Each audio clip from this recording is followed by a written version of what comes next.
You'll see a lot of people during the tournament going about 40, 50 feet deep. Go in. Oh, or you can just throw it right at the basket and give it an ace run. All right, guys, welcome back to the practice round. Thank you this week to Ace Run Pro for filming. We're out here at beautiful Winthrop Gold, and I'm excited to attack this course and show you what's up. All right, we got hole one, starting hole. It's kind of a double mando tunnel shot. 283 feet. We got kind of a log running short, so that kind of makes you naturally want to go long. This is kind of a speed control shot.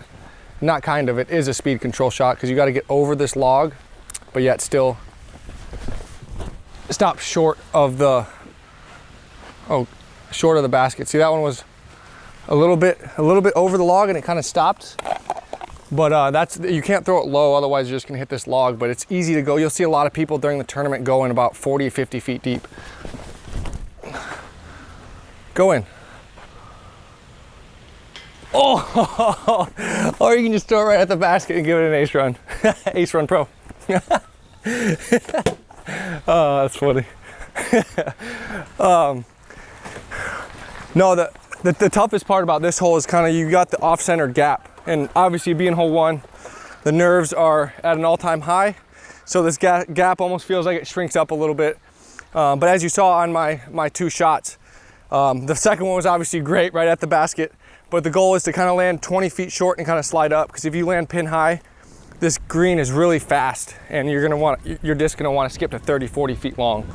But hopefully I can do that in the tournament. Get a little higher and give it an ace. All right, so yeah, here's kind of the collection spot here. Is about, like I said, 30, 40 feet long. Just the way the hill is shaped, a lot of discs just wanna trickle back here.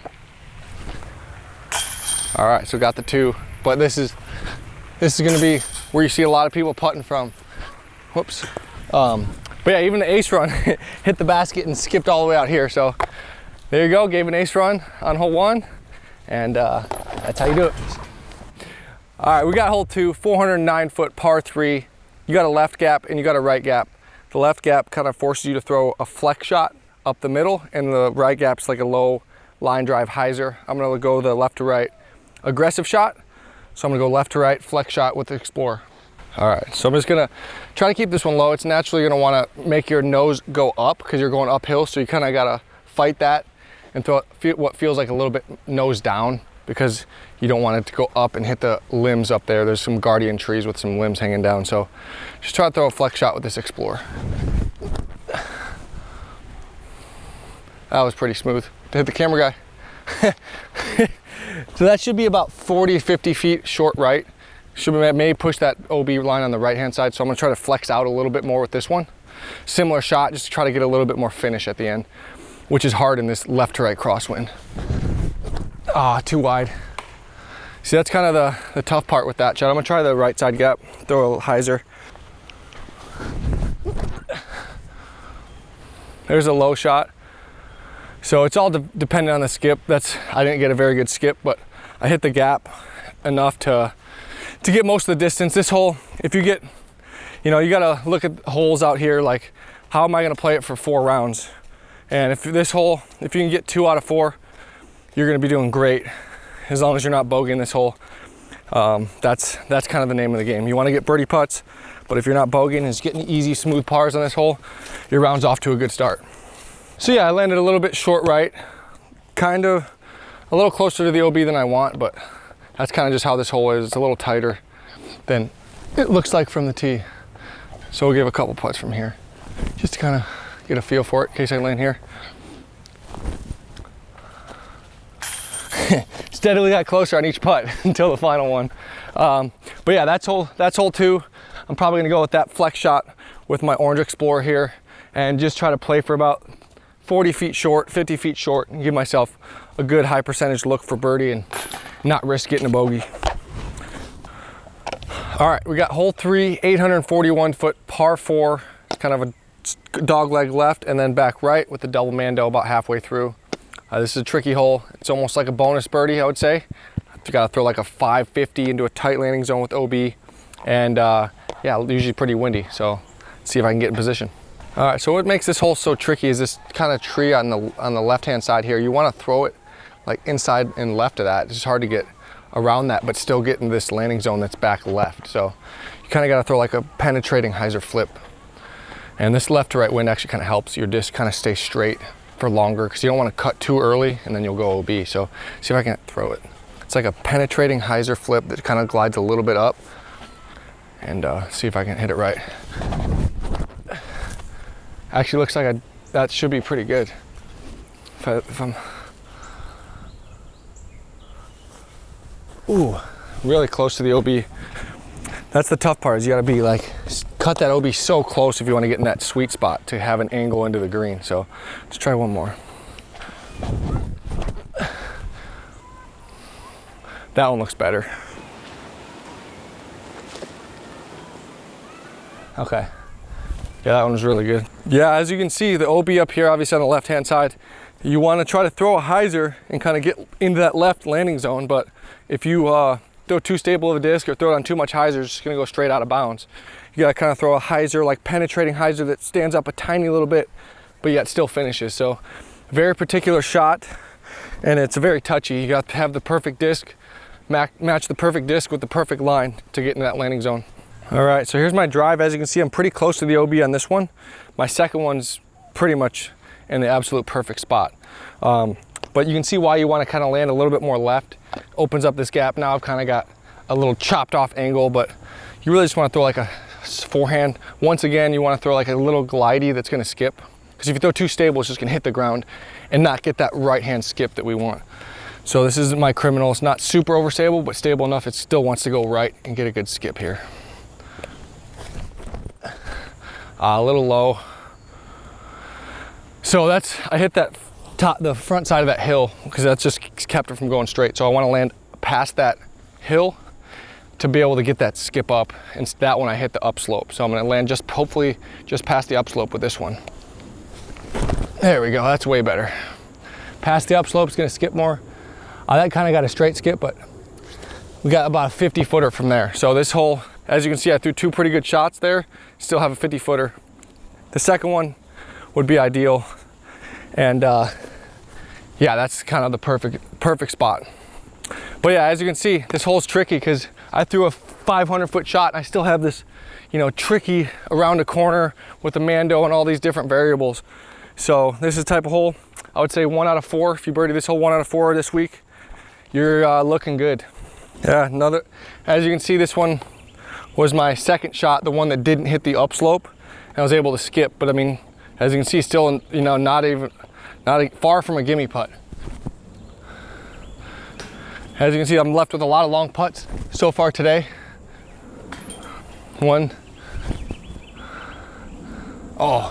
Didn't make any of them, but once again, the first couple of hole 2, hole 3, if you can get long birdie putts and get a couple of pars in the tournament, get a couple birdies, this is not a hole you're gonna birdie every single time. If we're playing a round in the USDGC, we may see a handful, 4 or 5 birdies on this hole all day between all the top players. So that's the kind of stuff you got to keep in mind. Yeah, pars are good sometimes on these holes out here, especially in the wind and these tricky angled holes like hole 3.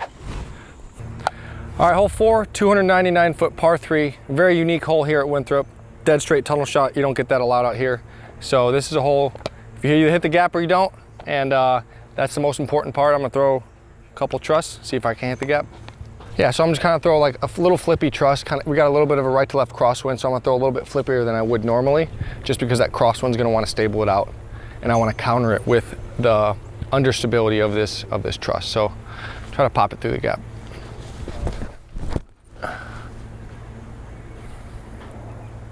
Sweet. That's pretty much exactly what I want to do. Just kind of hit that gap. Whether you hit the gap with Annie or with hyzer, you just want to hit the gap and get a putt. That should be about 30 footer. We're going about 30, 40 feet past that short pin that you see. So I'm not really I'm trying to go, a good amount past that. A little bit, that crosswind just kind of pushed me a little bit to the left, but that first one was what I'm going for. This hole is definitely, I'm not gonna say, it looks hard from the tee, but it's the type of hole where you either hit the gap and get a birdie putt, or you kind of just chip up and get your par.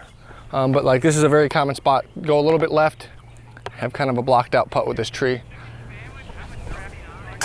But yeah, I think this is a hole that, you know, like I said, it's all about confidence. If you're good and confident with that hyzer flip, mid-range fairway shot, you can pick up some strokes on people because it's, like I said, it's a tight gap.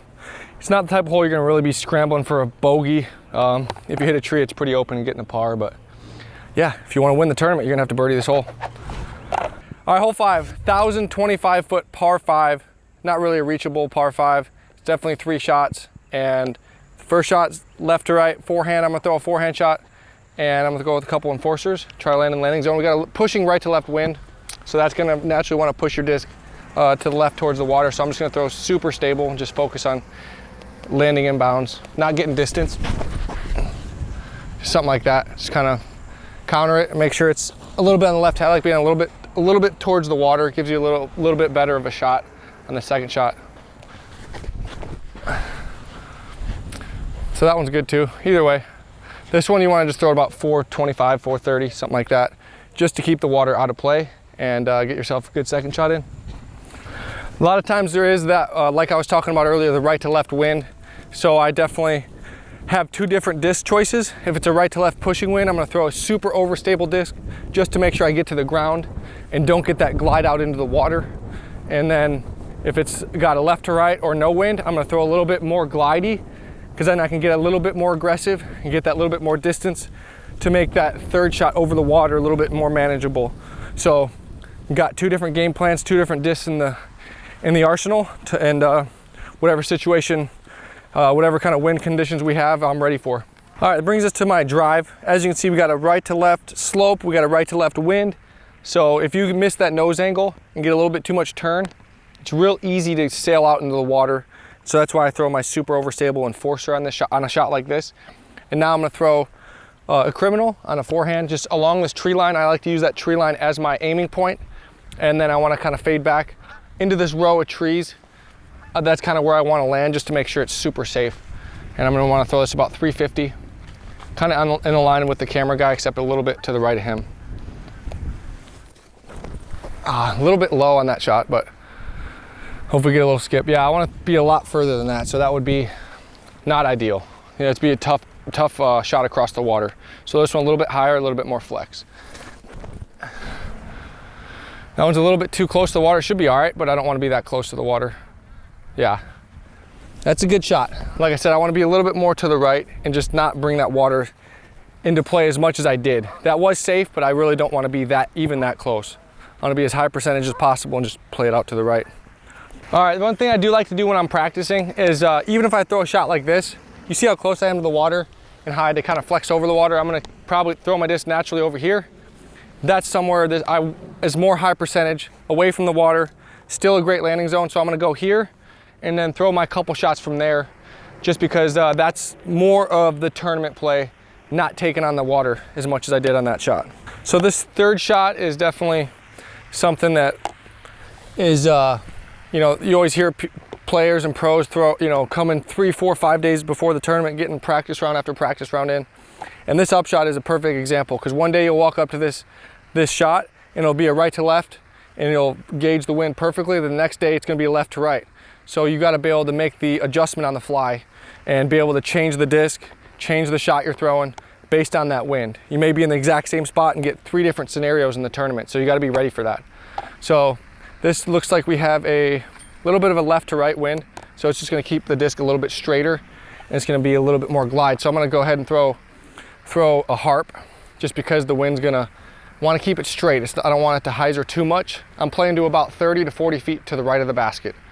Anything left of that is basically not a great shot. So throw this harp.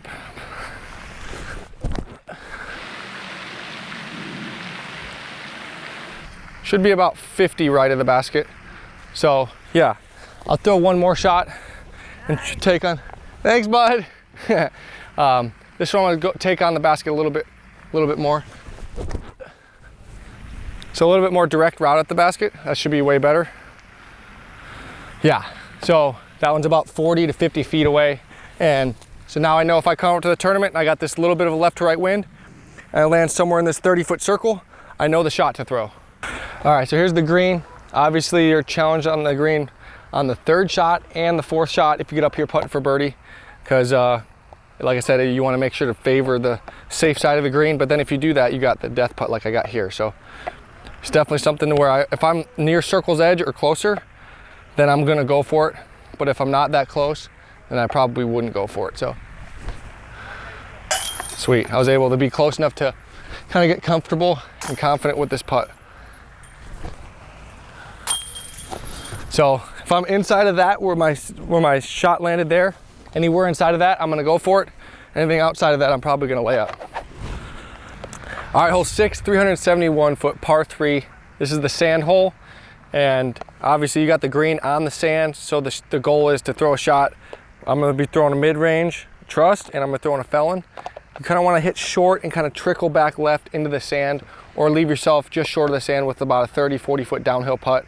What I think about on this hole, I like to kind of play a shot just left of these trees with something stable, my trust or felon, and kind of hit about 30 feet left or right of the basket and skip back left into the sand. So that's kind of what I'm going for. Yeah, this one, you got the ceiling on the left-hand side here, so you kind of, it forces you to go a little bit wide right. You can't really see it, but these trees kind of stick down, and in order to hit the biggest airspace, you kind of want to go right. So, and that biggest airspace is just about 10 feet left of this tree and kind of drifting back left. So I'm gonna throw like a line drive and try to hit about 30 feet short right of the basket and skip back to it. Oh shoot, that was pulled. That was a bad shot. I'm gonna try one more here again. Try to throw a better shot. There we go, that's better. That one should be money. Yeah, so that one skipped right into the sand. Way better shot. Try another one here. This is gonna be another felon. Ah, too low. That was a good line, just a little bit low. Should be all right still. See, that's gonna be about that 30-40 foot downhill kind of towards the basket, which is okay. Just threw that a little bit low. But yeah, that's kind of the tee shot. And as we get up here towards the basket, you'll be able to kind of see these limbs. You can't really see them as well from the tee pad. But yeah, it forces you to go a little bit wider. The tough part about this hole is these limbs make you go wide around them, but then you also have this OB rock line on the right-hand side to where if you push it a little bit wide right, that grass is real sticky and you're not gonna be able to skip out of it. And so that's adds for a tricky couple variables on this one. And if you go OB, you get to have to go to a drop zone, which is like a 50-60 foot death putt back towards the water. And yeah, there's short par 3, but a lot of great challenging variables about it. So yeah, it looks like the felon for me is the play. I threw one into the sand and I threw one here. So I think that's kind of the disc that I'll be going with this week. And then this is a pretty common putt here, is downhill towards the water. And like I said, the drop zone's back there. So, and the other tricky part is if you go OB on your putt, it's a re-putt. You don't get to go and take it where it went out of bounds. You got to re-putt from 50-60 feet back. So very tough hole, but definitely the type of hole you get a birdie, you can gain a lot of strokes. All right, hole 7, 280 foot par 3. This is the bamboo hole. This type of hole where you throw your most confident shot, whether it's a forehand, a backhand straight shot, backhand hyzer flip. I'm gonna go with a couple daggers. I'm gonna start them on the left side of the bamboo, kind of work it towards the middle. That's just what I feel most comfortable with for my shot. So yeah, throw a couple beat up daggers, just kind of hyzer flip. And like I said, I'm starting them on the left-hand side of the bamboo and working them towards the middle. And that's kind of what I feel like I have the highest percentage to hit this gap. Started a little bit too wide, so I hit that, but this one I'm gonna start it a little bit, not quite as wide, and try to hit the gap this time. There we go, that's better. So that's kind of that first one, there's a little bit more of a right to left wind, so I pushed it a little bit straighter, didn't allow it to turn, just kind of went straight. And the second one made the adjustment. So that's kind of how the wind affects it here on hole 7. This is kind of another hole like hole 1, where the nerves are always ramp up on a hole like this. There's so many things going on. You got the wind, you got the fact that if you miss the mando, it's an automatic bogey basically. And you know, it should be a birdie hole. So lots of nerves, lots of pressure. And that's kind of the name of the game out here. People that handle the nerves and pressure in the right spots are gonna be successful out here at Winthrop. Yeah, second one made the adjustment. That's kind of why I throw the hyzer flip putter shot, is because if I do end up going straight, obviously I'm trying to hit the gap as best I can, but if I do hit the bamboo, hit and drop, have a par at worst, and have a long chance at a birdie. And so that's kind of my mindset on that hole. All right, hole 8, 697, par 4, kind of a slow dog leg to the right. I'm gonna go with a double forehand down the left side gap. We also have a right to left pushing wind. So that's gonna help keep my disc a little bit straighter. I kind of try to aim at that little bit crooked tree and then fade off of that tree at the end.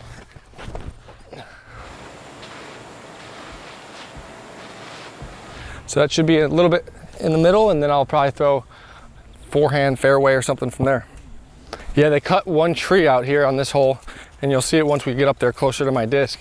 But that was a tree that kind of guarded the first shot, and if you hit that, you kind of bounced into a bad spot. But they took that tree out and made this hole a little bit easier off the tee. The green and second shot is probably the hardest part about this hole. But as you can see, this tree up here, they took it down and changed a little bit of the hole, made it a little bit easier off the tee, but the second shot is still just as challenging as ever. All right, brings us to the drive here. I threw it a little bit left center. If you go a little bit farther right, it's harder to get back to the right enough to get back to the pin. So I like being a little bit left to center. Once again, throwing a forehand criminal, kind of starting it at Conrad, the camera guy, and then skipping back right towards the green. Something just like that. That's gonna skip pretty good. Yep, that should be really good. Should be about a 30-foot uphill putt from there. All right, it's like I know this course or something. I told myself I had a 30, 40-foot uphill putt, and look at me. No, this like 10-foot circle is like a very common spot to land. So I'm kind of glad I landed here to get some reps in from this spot. Whoops. But, because this spot is, like I said, very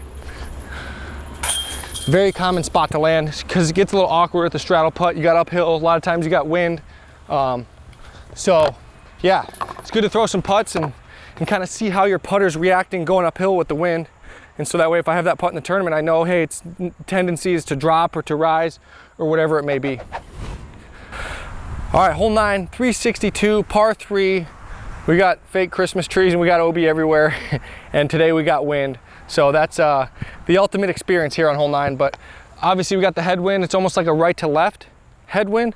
But obviously the headwind's gonna knock off some distance. So I'm looking at 360, but I'm actually playing about a shot that's gonna wanna travel about 380, because that 20 feet buffer is kind of, the wind's gonna slow your disc down, and especially if I'm going up high. So I like to go with a high stall kind of spike hyzer, because if I throw a low penetrating shot, obviously I throw far enough to where I'm gonna go OB long.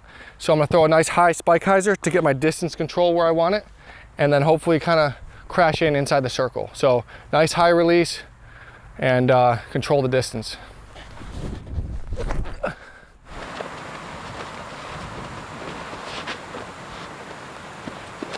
So that was really good. I like that. See how I started it nice and high and kind of play the spike. I'm not going to get a skip or anything.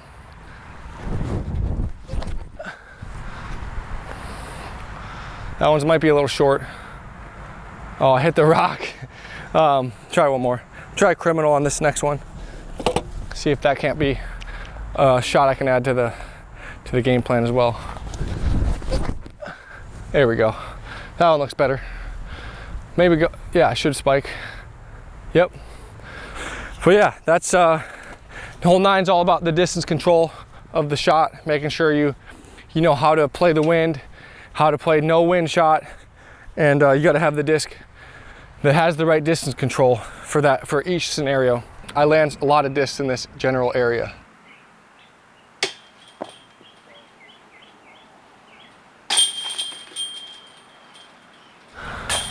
So yeah, it's always, like I said, always good to land in certain spots on baskets and areas where you have tendencies to land.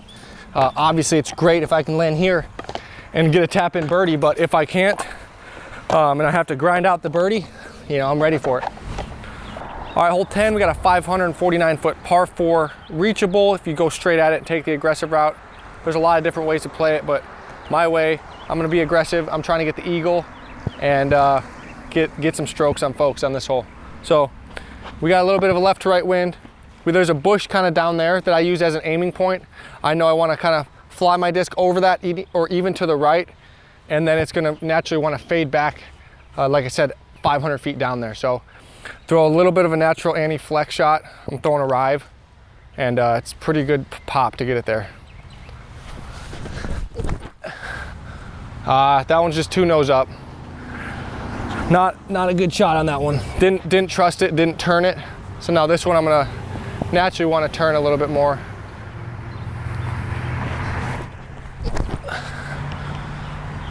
That was a little bit better. Still didn't turn it quite enough. That one might be in. Probably 50-50. Didn't throw either one of those particularly great, but I'm gonna try a couple more here.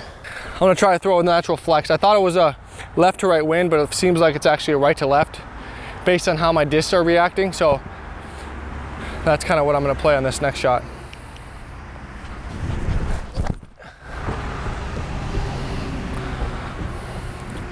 That's better. See, I went over the bush more.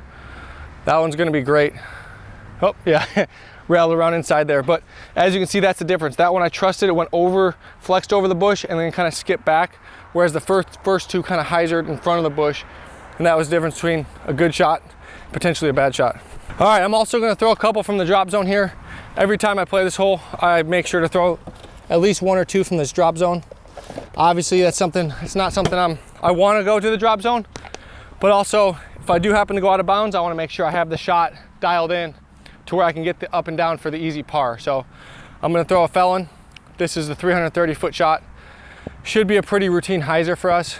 But like I said, it's good to just kind of keep this shot in the back of the bag in case you need it. So that should be a good one. Yep. Should be about a 15-footer for par. Try one more again.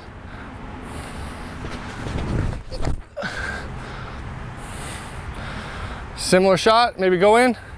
Oh, so we got the go for it shot dialed, and if we need it, we got the up and down for the par dialed in as well. Got the windy up and down. If I were to go out of bounds, this is kind of the windy up and down par save. You got to be willing to, grind out in case you do go out of bounds on the drive.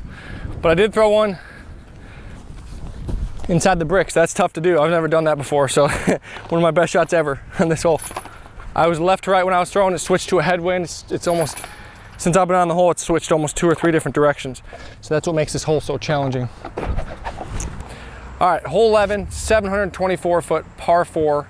I'm throwing about a 450-foot controlled hyzer into a landing zone, and there's OB everywhere, so it's all about distance control. I'm gonna go with the first shot. It's a Ballista Pro. And I'm really just trying to throw kind of like just 5 feet right of this bush line on hyzer and let my disc kind of naturally fade back left, because I'm trying to go down to that landing zone back left over there. So let's see if I can't do that. Yeah, that's pretty much what I'm going for here. Yeah. So right where that disc land is basically right in the middle of that landing zone I'm trying to hit. So I'm gonna try to do that one more time here.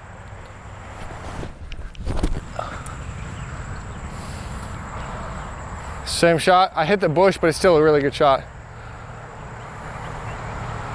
So yeah, both those are pretty much on top of each other. About a 450-foot landing zone, a couple feet right of the bush, and then fade back, power hyzer. And this hole, as you guys get up here and you'll be able to see all the out of bounds. The crazy part about Winthrop this year and a lot of years in the past is they do make the rough or the out of bounds long grass. So you're not going to be playing any shots that's going to skip from out of bounds back to inbounds. You want your disc to be inbounds as long as possible. Hit the fat parts of the safe landing zones. And like I said, lots out of bounds out here, and you gotta have your distances dialed. So both of them pretty much essentially in the same spot. We got this landing zone that's about, I would say, 60 feet wide. So I'm taking the hyzer, kind of skipping into this area where they kind of trickle down. And that leaves me about a 270 or so approach that I'm gonna throw a couple harp shots and see where that lands me. What's the D?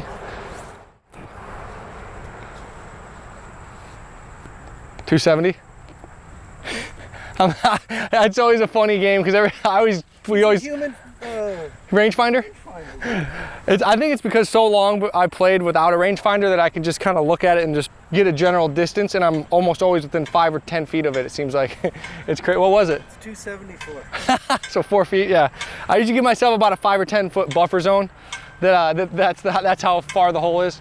So 274.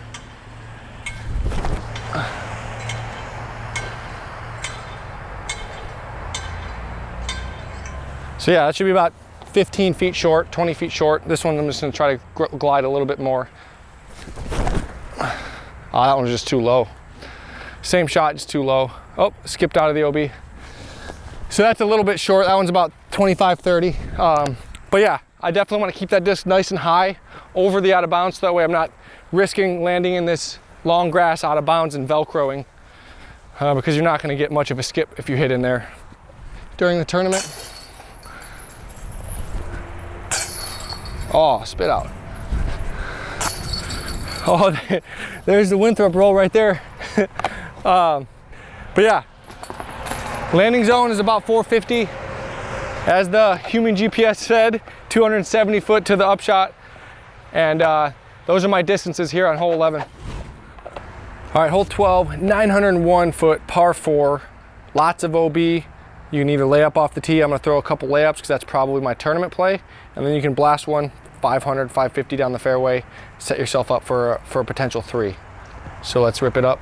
I'm just gonna throw just a nice smooth controlled shot. This is the type of hole where you can definitely take a big number, because if you land safe and then go out of bounds on your second and third shots, it's not stroke and distance. You gotta rethrow.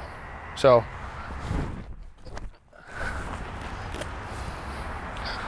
I kind of like just throwing a couple shots like that.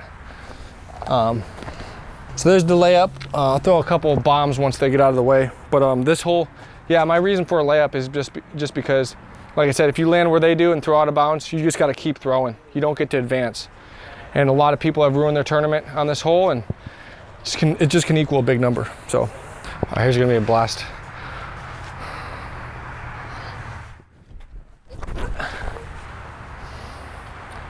Too much flip. Let me try one more. I want to blast one down there for fun. Had a lot more headwind out there than I thought, so I'm gonna throw a little bit more stability and try to blast one. There we go, that's better. So that's kind of the go for it shot. If I was gonna go for it in 2, that's the kind of shot I would throw. There's always one hole I feel like on a course that if I walk through and play a par every round for 4 rounds, I'm happy. Yeah, let the people that want to be hyper aggressive go for it on this hole. I'm an aggressive player, but also I need to know, when to pick my spots, and that's super important in winning a big tournament like this. All right, so here's my layups, pretty much essentially in the same area, both about 10, 15 feet apart. That brings me to the second shot. Obviously I'm playing this hole for par, but I still gotta throw some good shots to get that par. I'm gonna throw a forehand kind of at this second tree on the left here, and then fade back into the middle. There's kind of like a catcher's mitt that kind of goes into the middle. Kind of 2 hills go down in there, so that's kind of where I'm trying to land. Oh, that turned. Holy crap, I'm gonna hit a car. Sit. No, don't do that. Oh, I think I'm in the road. Let me throw one more. That thing flipped way more than I thought. All right, I'm gonna stable up on this shot. Because once again, we do have a headwind, and I wanna make sure that I'm fading back towards the right and not flipping up like that first one did. There we go. So that's kind of the layup spot. Throw it into that catcher's mitt like I was talking about. And that should be a pretty routine up and down from there. All right, so this brings me to my go for it shot. If I do want to get aggressive, obviously I have the shot too. It's not that I don't have the shot. I know I can throw it here a high percentage of the time. It's just that time when you don't throw it here, what number are you gonna get? Are you gonna get a double, triple bogey? And there is that potential. So I don't like the risk versus reward on this shot, but I still want to be able to dial this shot in and know that I have it if I need it.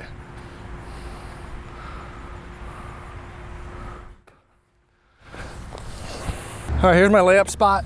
It gets a little tricky from here because you can't really see the the pin, but I know this course so well that I know exactly the shot that I want to throw. Just a nice smooth dagger, kind of nose up floaty shot. Go in the hole. Oh, did I almost go in? Had to be so close.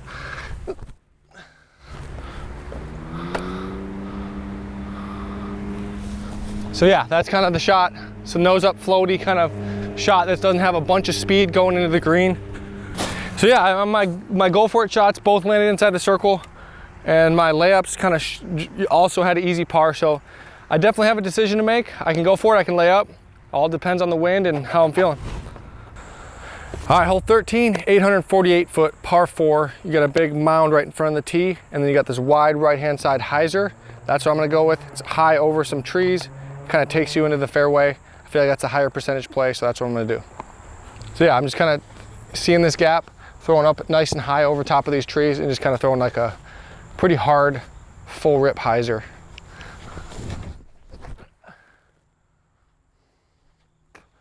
So yeah, something pretty much exactly like that. Try one more here, just to kind of dial this shot in.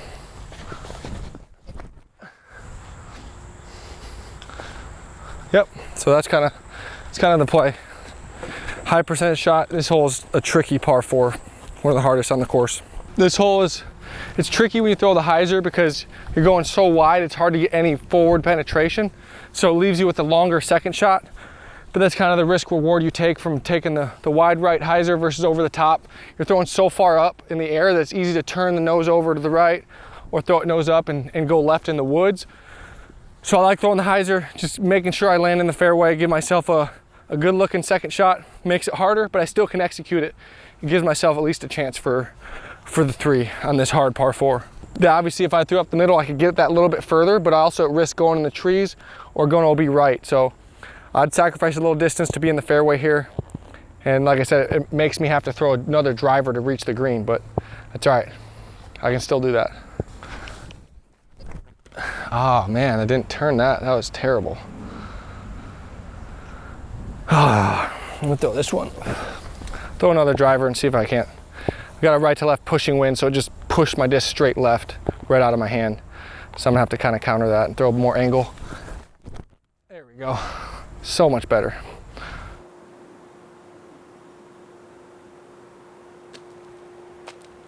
Yeah, that's a 50-footer right hand side. I'm gonna try one more shot here.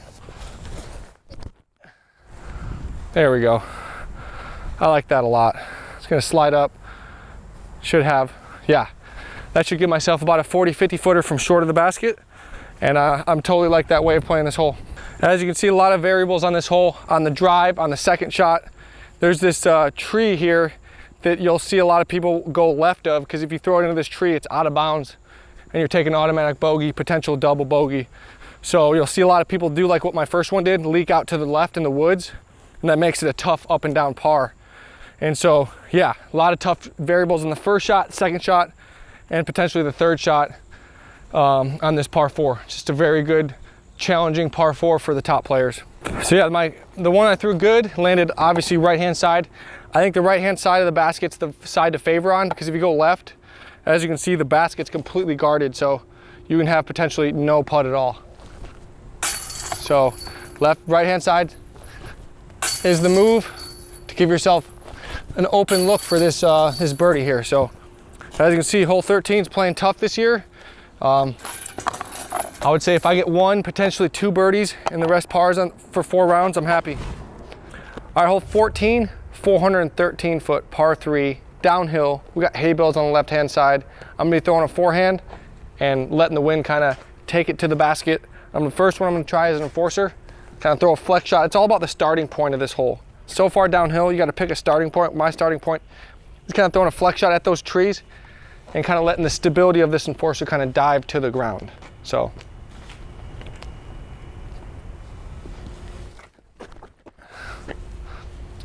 Should be, if it gets high enough, it might be a little too low. So that was a little bit low, probably hit the hay bales. I'm gonna try a little bit more. Instead of a flex, I'm just gonna throw kind of a stock hyzer and try to spike it in here. There we go, that one's better. Should be, oh, maybe it got a wind lift. Wow, okay. So as you can see, the wind's really pushing them left to right. I'm gonna try one more here. See if I can't throw one more good one here. So it's more of a left to right wind than I thought, and that's why that second one really got pushed pretty far to the right. There we go. That one should be good. Maybe don't hit the sidewalk. All right. The sidewalk is tough on this hole because if you hit the sidewalk, it's just gonna get a rocket skip to the right, potentially go out of bounds. That's the one thing you really don't want to do is hit that sidewalk. You never know what's going to happen. As you saw with my shots, the first one kind of got smushed down because of the wind, and the second one kind of got lifted up. So that's the tricky part about this hole is you got to make a wind read once again and trust it. And you're at the mercy of the wind a little bit, especially with the fact you're going this far downhill. The wind's really going to get under it.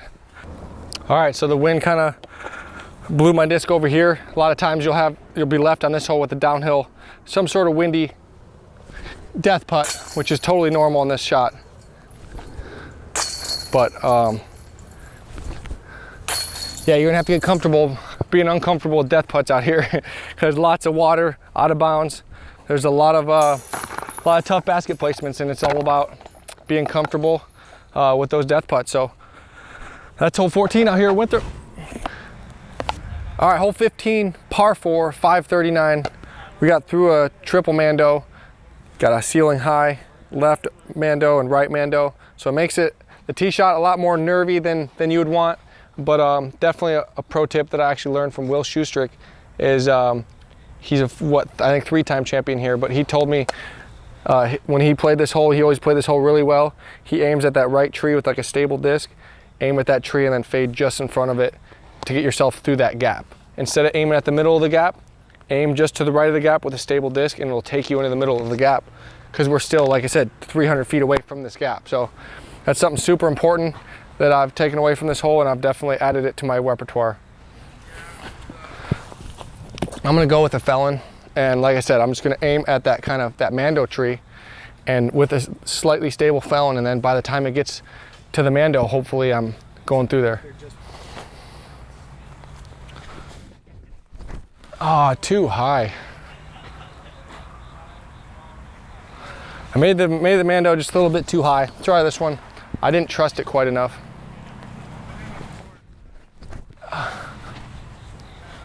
That was a little better. A little early. Try one more. I want to hit this, puncture this gap. So yeah, I'm gonna try a little bit straighter, more glidey disc with an Explorer and see if that can't get me through.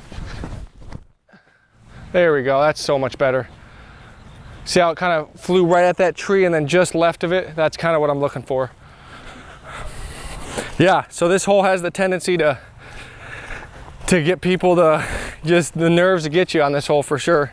I myself have missed this mando before in the tournament, and hole 15 being down the stretch of the event, you want to make sure to hit this gap and give yourself that good birdie look and get some strokes coming down the stretch. So yeah, hoping I can dial this one in and be ready to handle the nerves on this one. All right, that takes us through the gap and into the kind of landing zone for the second shot. As you can see, it's still not a gimme up and down. I'm gonna have to kind of straddle around this bush here and throw a sort of like flex shot. I'm gonna go with my Raptor Eye Slammer. Just focus on the stability of the disc, starting the angle nice and anty and get it to flex out. There's one little Y tree that I wanna go left of, and that'll give me an open putt.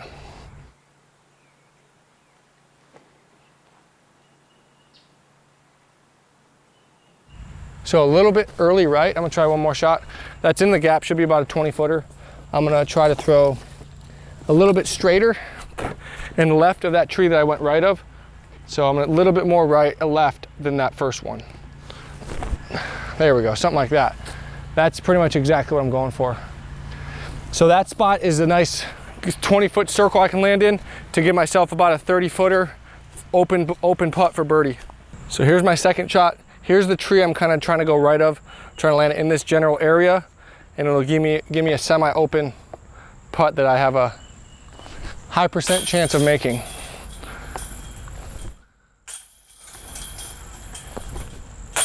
So the first one was fine. I was a little bit right, and that's a little bit more of a blocked out putt. I can still make it, but I want to leave myself to the open side of the green on this hole. All right, hole 16, we got a 391 foot par 3. You can go left-hand side of this guardian tree off the fairway or right down the center. I like to go right side. This, for me, the left side tree has grown up over the years and catches a lot of my forehand, so I'm gonna go up the gut, try to throw a mid-range, throw a trust, hyzer flip, kind of right at it.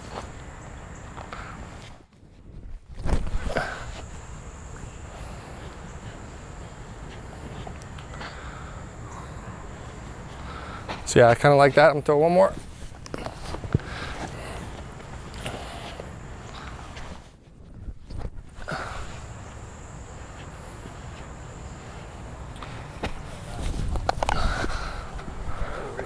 All right. Yeah, I like the mid-range on that play. I like the trust, just because a lot of my drivers, explorers, are coming in with a lot of speed and they want to skip out left or long.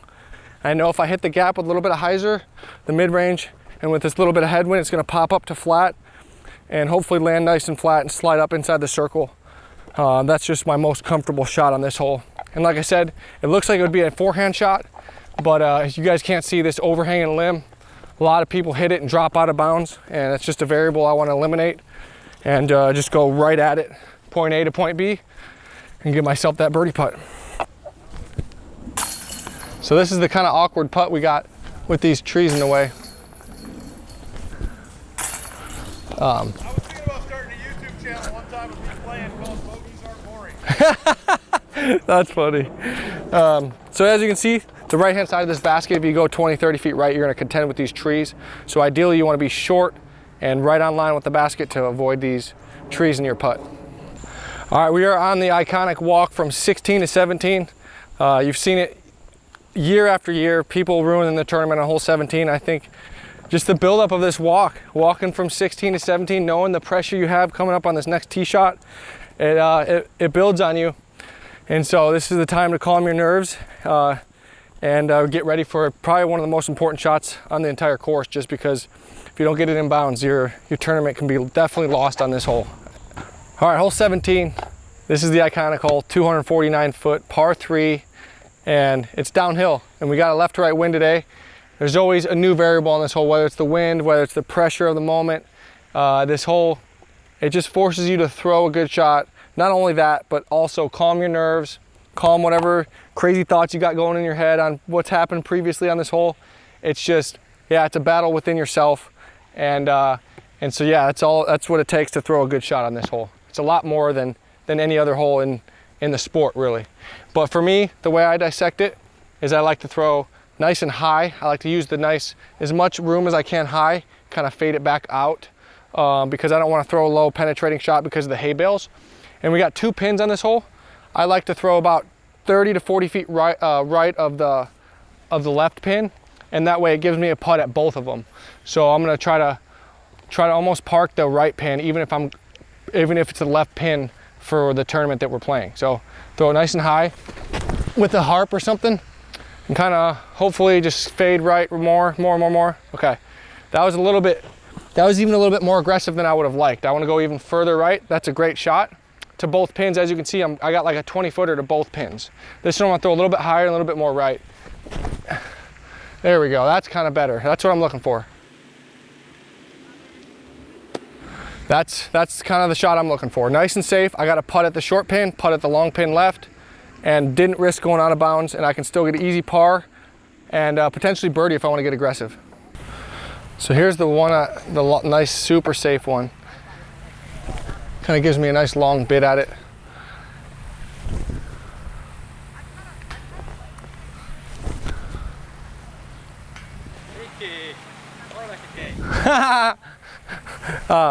But yeah, this hole, they're laughing at me, but if I could get a par on this right pin every day, I'll take that, because yeah, as everyone's seen, this hole has ruined a lot of people, and I'll take my chances and try to go for birdie on that pin. But this pin, it's a whole nother ball game. If you go over the hay bales, you got to re-putt.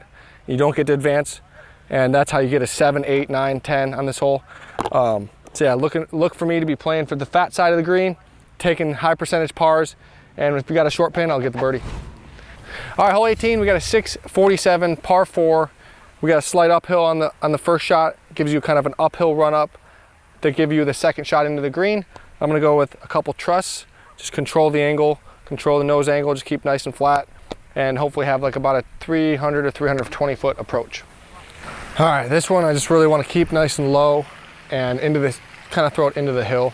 That's kind of what I'm going for, because you don't want to throw it too high, that way it's going to deviate left and right. I want to throw it nice and low, line drive, slide up into the landing zone. A little bit too low on that one, but should be all right. I'm gonna try one more. There we go, that one's better. A little bit too high this time and a little bit too stable, but that first one was kind of the one I'm looking for. Try one more. Dang it, turn. So it's kind of a touchy shot, but that one's still fine. All right, good to go. This kind of head crosswind right now is hard to gauge how much you're just gonna turn or if it's gonna stable out. So yeah, this one, and if you don't throw a perfect drive on this one, your second shot's very tricky. So I'm gonna have an uphill kind of tricky run up and see if I can't throw a good shot to get on this green for a putt. Here's kind of the landing zone that I want to land in. It's got, as you can see, it's a little bit awkward of a run up, uphill run up, uphill shot. So it's gonna naturally want to bring my arm and everything up, so I'm gonna have to kind of fight that if I want to throw a lower kind of line drive type shot. That one looks decent. It goes maybe a little tight, but overall I like that line a lot. We'll see when we get up there where it's at. So I'll throw a pretty similar shot to that one again. Maybe I'll throw a little bit further. See, it's kind of, that uphill run up kind of got me. I'm gonna try one more. Yeah, throw a good one here. Throw a driver. It's not that far to throw a driver, but it's just more of the uphill that gets me, I feel like. Clipped it. But as you can see, this up shot is tricky, especially when you're on this upslope. It's not the worst hole to play for par on either, especially coming down the stretch, depending on how your round's playing out. All right, so here's my first shot. Pretty good, just like I thought it was gonna be. Yeah, throw the justice around the corner. This hole's always a lot further around the corner than you think. As soon as you think you go far enough left, you gotta go even more left. Play this slope and use this slope to your advantage and skip down here towards the green. Definitely, if I'm not inside the circle, I'm probably not going for it on this hole because we've got lots of danger everywhere. But thank you guys for joining me. Practice round out here at Winthrop. Thanks for checking out the course. See if I can't win a title.